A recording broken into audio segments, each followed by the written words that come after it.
CIS Valley, votre partenaire informatique spécialiste du cloud, vous présente le Club Éco d'Objectif Aquitaine.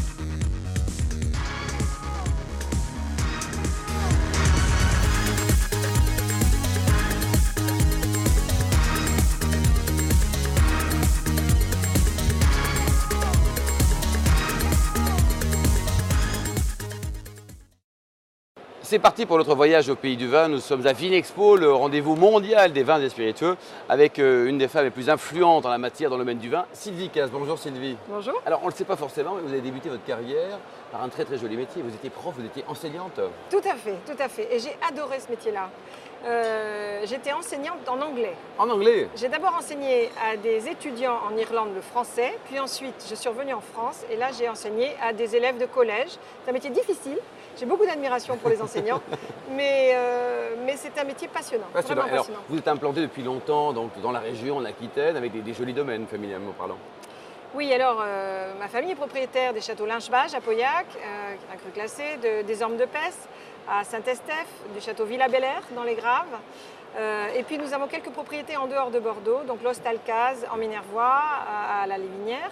Et puis le domaine des Sénéchaux à Châteauneuf-du-Pape. Vous avez la chance de présider l'Union des Grands Crus de Bordeaux, alors racontez-nous un peu. C'était créé quand? Pendant 4 ans et demi. L'Union a été créée en 73. 73, combien de domaines au total, du château? Aujourd'hui, il y en a 135.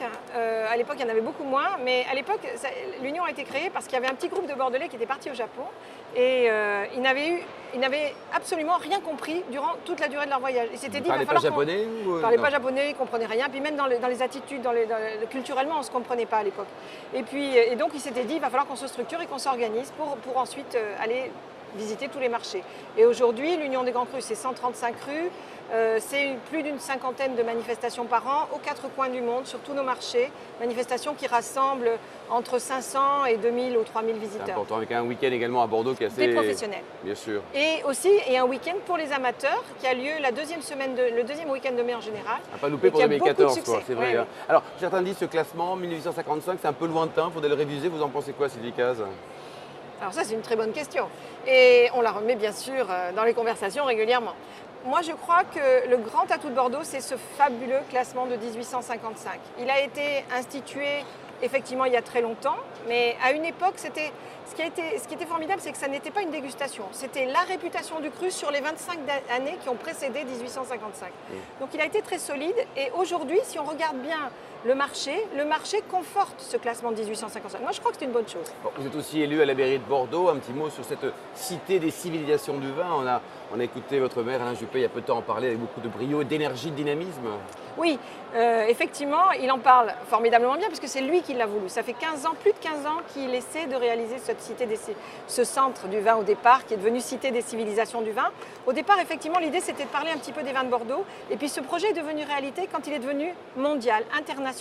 On parle de tous les vins du monde à Bordeaux. Et quand vous dites des civilisations, c'est-à-dire qu'on va aux 4 coins du monde et depuis le début des temps? Depuis le début des temps. C'est vraiment un voyage dans l'espace et dans le temps sur tous les vignobles du monde et tous les viticulteurs du monde. Il va y avoir beaucoup de gens, bien sûr avec des outils interactifs, ils ne seront pas physiquement là, mais qui vont parler de leur vignoble, qui vont parler de leurs expériences, qui vont parler de leur vin. Et je crois que ça sera une belle réalisation.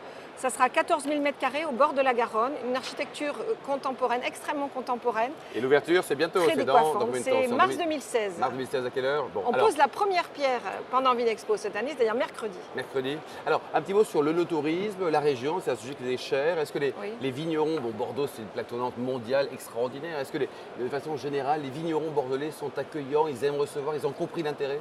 Alors oui, mais ils n'ont pas été les premiers. Ça a mis beaucoup de temps à Bordeaux pour une raison très simple, c'est que les grands crus de Bordeaux ne distribuent pas leur vin directement. Ils passent par le négoce bordelais, donc ils ne pouvaient pas vendre directement.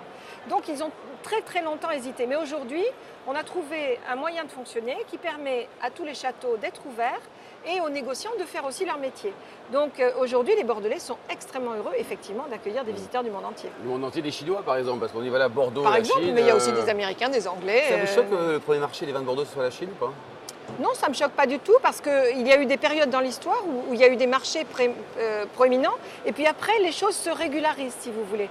À une époque, on a eu un engouement formidable aux États-Unis, puis ensuite ça a été le Japon qui a été le premier marché et puis maintenant c'est la Chine. Et puis petit à petit, si vous voulez, ces marchés deviennent matures et donc se stabilisent. C'est-à-dire qu'aujourd'hui on est en train de remplir ce marché, c'est pour ça effectivement il y a beaucoup de ventes qui se font, mais petit à petit ça va se stabiliser et les gens, par contre il y a une consommation qui augmente terriblement en Chine. Ce qui est une bonne chose. Dans le monde entier, la consommation augmente, y compris en Chine.